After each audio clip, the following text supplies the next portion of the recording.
তো শুভ সকাল বন্ধুরা। আজকে হচ্ছে শুক্রবার। তো শুক্রবারের ব্লগটা আমি শুরু করছি। দেখো সকালবেলা ঘুম থেকে উঠে একটু ছাতুর জল খেয়ে নিচ্ছি। ছাতুর জল খেলে অনেক সময় গ্যাস হয় না। খাবার খেতে তো দেরি হয়ে যায়, তাই জন্য গ্যাসের সমস্যা আছে একটু, তো ছাতুর জল খেয়ে নিচ্ছি।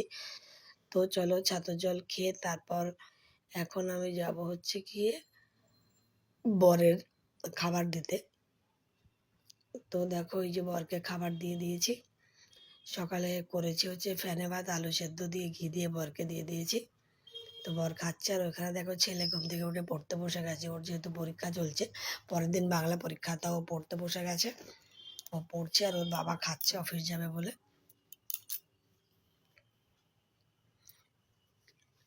এই দেখো আমি বরকে টিফিনে দেবো বলে এখানে বেগুন ভাজা করে নিচ্ছি। বেগুন ভাজা দেবো আর ডিমের তরকারি অল্প একটু করে দেবো ওর জন্য।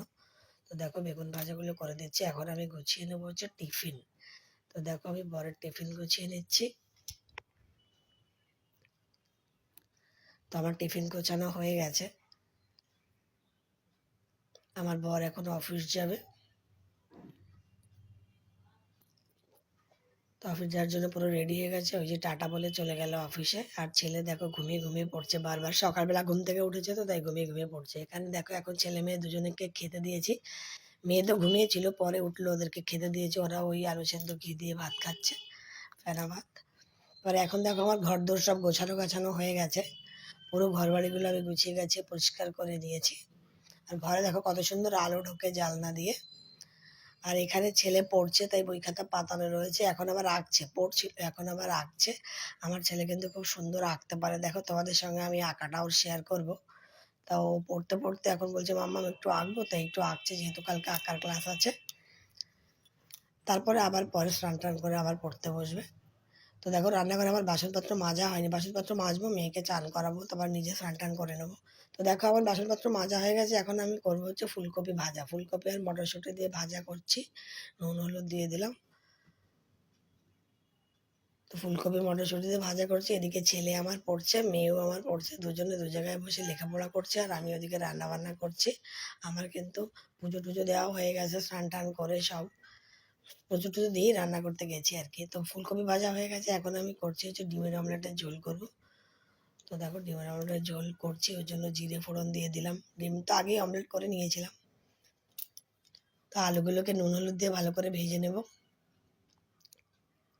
তারপর আমি একটা মশলা তৈরি করে রেখেছি, পেঁয়াজ রসুন আদা জিরে বাটা যেটা, সেটা দিয়ে ভালো করে আলুগুলোকে কষিয়ে নেবো। তো দেখো মশলাটা আমি রেডি করে নিয়েছিলাম, সেই মশলাটা দিয়ে দিলাম। তার মধ্যে আমি দিয়ে দিলাম হলুদ নুন আর লঙ্কা গুঁড়ো, দিয়ে একটু জল দিয়ে দেবো। দিয়ে ভালো করে মশলাটাকে কষিয়ে নেব। তখন মশলাটা কষানো হয়ে গেলে তারপর আমি দিয়ে দেবো জল। তো মশলাটা ভালো করে কষিয়ে নিলাম দেখো। তো এখন দিয়ে দিয়েছি পরিমাণ মতো জল। তো আলুটা ভালো করে সেদ্ধ হয়ে গেলে তারপর দিয়ে আমি ডিমের অমলেটটা দিয়ে নামিয়ে নেব। তো ফুটে গেছে আমার ঝোলটা। দেখো এর মধ্যে দিয়ে দেবো ডিমগুলোকে দিয়ে দেবো। দেখো ডিমগুলোকে দিয়ে দিলাম। তো ডিমের অমলেটের ঝোল আমার তাড়াতাড়ি করে হয়ে যাবে। তো ফুলকপি ভাজা আর ডিমের অমলেটের ঝোল এই আজকে রান্না করেছি। শুক্রবারে বেশি কিছু রান্না করিনি। ফুলকপির তরকারি করবো ভেবেছিলাম, ছেলেমেয়েরা ভালো খায় বলে ভাজাটাই করেছিলাম। তো দেখো এই যে ফুলকপি ভাজা অলরেডি আমি ছেলে মেয়েকে খেতে দিয়ে দিয়েছি, ওরা ফুলকপি ভাজা দিয়ে খাচ্ছে। আর এই দেখো ডিমের অমলেটের ঝোলের কালারটাকে দেখো সুন্দর এসছে।